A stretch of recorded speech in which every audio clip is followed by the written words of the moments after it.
Okay, so I wanted to share a really nice framing of why should is so painful. Um, it's from the idea of nonviolent communication, which I'll put a link to the guy who came up with that. But the idea is that should is a form of violence. It shames us and says what we did wasn't right or good enough, and we should have done something else, right? And I have made like a whole webinar on how should is the one word that you can change that will make the biggest impact on your life and your mental health.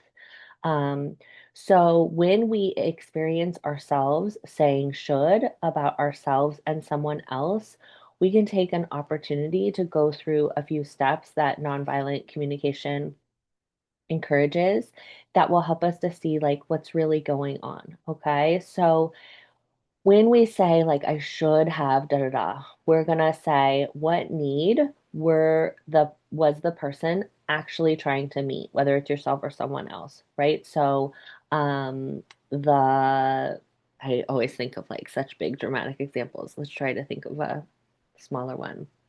I should have read all these books in my bookshelf. Okay. So what need was I trying to meet when I was not reading all those books? Just like living life and getting distracted and being a parent and running my own business and buying a house and completely like building it from the point of being gutted. Yeah, trying to manage co-parenting, so many valid reasons.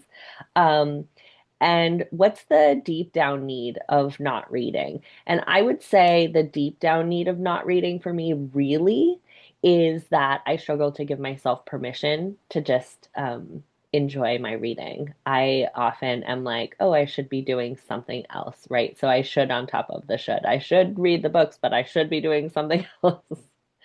So the real deep down need is that I would actually like more time just and more permission to just read for pleasure and for learning and that's not something that that's something that I continue to limit. So painful emotion happens when you don't meet the need. So there when that need's not met, that need of just like really giving myself permission to just relax into reading. Um, there's pain there, there's grief there.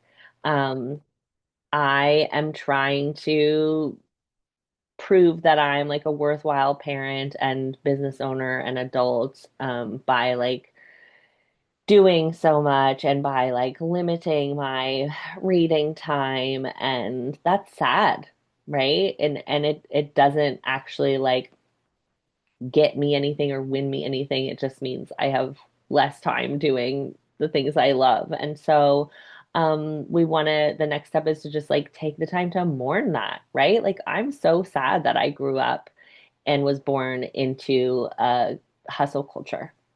I am. I'm not a hustle person. I would love to just be in a corner reading for the rest of my life. And I'm sad that my like society trained me that that was bad or dangerous or that I shouldn't be doing that. So I want to give myself the time to recognize that, like, that's really a bummer that I was taught that.